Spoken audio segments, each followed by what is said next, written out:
We're going to do a brief tutorial today on templating using MedStrat. To template, there's various ways to do it, and everybody has their own way. I'll show you what I do. It works well.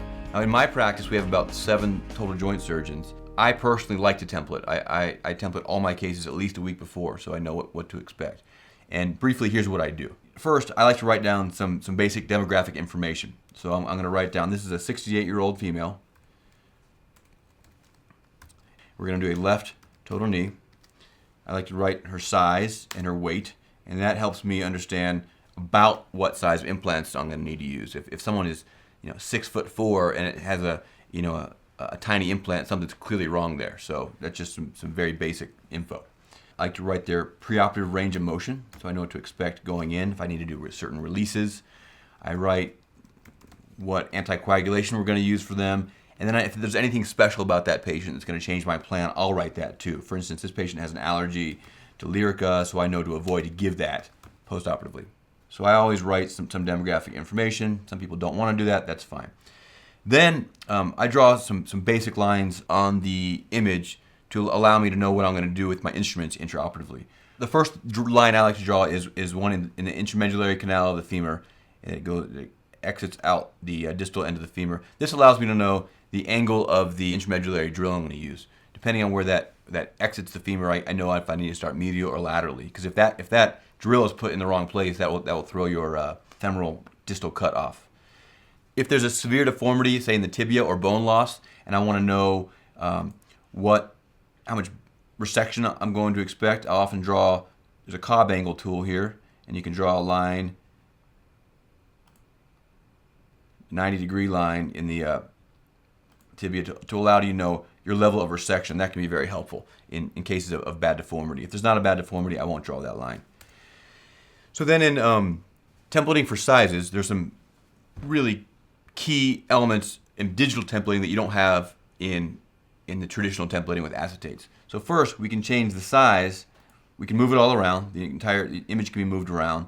And we can change the size of the image that we're templating on. We can zoom way in or out. And we can also change the contrast. So sometimes you get an image that's an X-ray, and if you're stuck with an image that looks kind of like this, very, very sort of whited out, you're done with that if you have a regular plain X-ray. But here you can really adjust it, get it to where exactly how you want to see it, which is nice. Then we have our pre-populated templates these are basically all of Zimmer's templates. It works for knees and hips, revisions, unis, everything. And what's nice about this program is you can place your favorites, the ones that you use most frequently, and it's a simple right click. So for instance, if I want to put a new favorite in, persona, knee, PS articular surface, add to favorites, and it's there. It's always going to be there, so that's really nice. I use typically a pegged tibial component, so I'll click on that. We have up here it says the frontal view, which is what we're on now, the left knee, and the orientation is AP. So we click on that pegged tibia, it brings it up, and it smartly knows left and right. When you click on the left, it goes immediately to the left knee, which is just kind of nice. But like I said, I'm blowing up the image now. I'm magnifying it so I can really see how this fits, and this is a really nice feature. Now this magnification doesn't affect the ratio of the template to the X-ray. It's always going to be the same, the appropriate size, no matter how big you make it, which is a plus. So in this case, we see this patient has an osteophyte here, so we're not going to really include that in the size. But what we want to do is, now that I see the medial to lateral size is about a 5, I want to make sure that it's about 90 degrees to the medullary access of the tibia, which that is, and a 5 fits nicely for her. So then we will go to the lateral view, and here what I'm looking at is osteophytes that need to be resected and any kind of deformity or the tibial slope, and this patient has reasonable anatomy. So you click on the lateral view of the template, and this brings up a lateral image, and you can place that where you want it, getting the right slope. And again, I think about a 5, maybe a 6, but she's probably about a 5, so we'll go with that. Then we go towards the femoral side. So see our flex. This is a female, so we're going to click the gender solutions. This is the next gen knee. It works for any type of knee you use, persona, uni, whatever you want. And this looks like an F fits her nicely. So she's a pretty small person, only 5, I think we said 5'2". So an F is pretty big, but this seems to fit well. Then we can go back. What I typically do is go back to the AP. Now it says on the screen what we use. It kind of says 5 tibia, the program does. I just write. I write F there so I know, and a 5 here in the tibia so we can all see it in the operating room. Now some people put the AP image up here too on the femur. I typically don't, but it's a very reasonable thing to do. So if we go here, we can just add that image, gender solutions, and that's what an F looks like. Now sometimes there's anatomy or such that you can be worried about. Maybe you're worried that you might need to use a different component or a stem. I can easily change this if there's an intraoperative finding that I don't like to a different component. For instance, if I don't want to use a cruciate retaining knee with a peg tibia and I want to use a stem tibia, we can easily just convert it over and get rid of this one and see what this looks like. This is a keeled tibia, I should say, not stemmed. If I want to use perhaps stems, perhaps I'm worried I need to use a CCK, and usually you know that ahead of time. You can easily grab a stem and see what size is going to fit. And again, usually I would have done that ahead of time, but if I haven't and I'm going to convert to a constrained type knee with stems, you can easily, in the OR, in 20 seconds, pull up these stems and see what size we're going to use. So that's pretty nice as well. And that's basically how templating is done. Templating is a rough guide.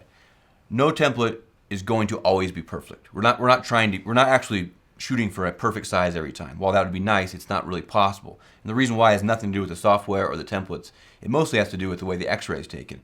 No X-ray is taken perfectly. We want a certain magnification, usually 15 or 20% magnification, but that's not necessarily always possible. Depends on the size of the person, depends on the radiology tech. Also, any kind of rotation can throw that off. So we're looking for a rough guide. We want to know that if we template a G, it's not going to be a D femur. It's going to be somewhere close to a G. So that's something important to know. And if you do this and use this program, you're going to be on the vast majority of the time. The X-rays that we get for a knee are an AP view. I like to get an AP that's in full extension, and then an AP that's got a bent knee view at about between 30 and 45 degrees of flexion in the AP. And that helps you see areas of osteoarthritis that are not often seen. You can see how the bone can collapse into itself, especially in defects if you bend the knee. We like to get a flexed lateral view as well.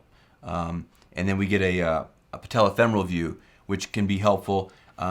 I usually don't template personally on the patellofemoral view. Some people certainly do. The easiest way to template for the patellofemoral view is to really draw the size. You can size it out, medial to lateral, and kind of know what size button you're going to use. And it also, the patellofemoral view shows if you have severe patellar maltracking, which is used intraoperatively. One question that many people have is how do we know that the magnification is correct on the screen? There's a built-in up here on the right side of the screen. It tells you what magnification you have. And in our group, we typically magnify between 10 and 15%. So we have this magnification set up here at 110%. And in previous digital formats that I've used, there was always a templating ball, a sizing ball that we used to help calibrate. With this software, it's very nice, and I was skeptical at first that it wouldn't work. It's very accurate that it's going to be about that the calibration is correct at about 10 to 15%. So these really tend to be very accurate even without using sizing balls. Sort of furthermore, with the calibration being correct and being able to trust it, I was somewhat skeptical, so I kept pretty copious notes, and we had the reps do it. We kept an Excel sheet for the first few hundred cases that we did. We wanted to know how many were were exactly correct size-wise, how many were within +1 or -1. And we were in the high 90% of being accurate within + or -1, which really helped us with part of our goal of decreasing our instrumentation. We went down from about 5 or 6 trays to about 2 trays, which really helped our OR efficiencies a lot. And a lot of that was based on the confidence that we had that we could very much within reason, a week ahead of time, find out what size we were going to need. Not only did I know what size we needed, but as soon as I templated, we each had it on our clouded computer system in real time. So a week before, as soon as I templated, every rep that I work with had the same images and information. So when we go into the OR, we have our templates up. We have actually 3 computer screens throughout the OR. When this information's up, they can easily look up and say, oh, look, this is an F5, and they have, not only do they have just that instrumentation out, they know based on those trays, they pull out the F and the 5 and know exactly what implants we need to use, and that makes the case go that much better as well. If we've previously had, this patient's had an operation before, usually what happens is my rep knows that I like to know what size they had in their last knee, and ahead of time, when I even open up their case, they've already usually put in, December of 2013, right side F5 3214 or whatever, it's all right there, so that helps as well.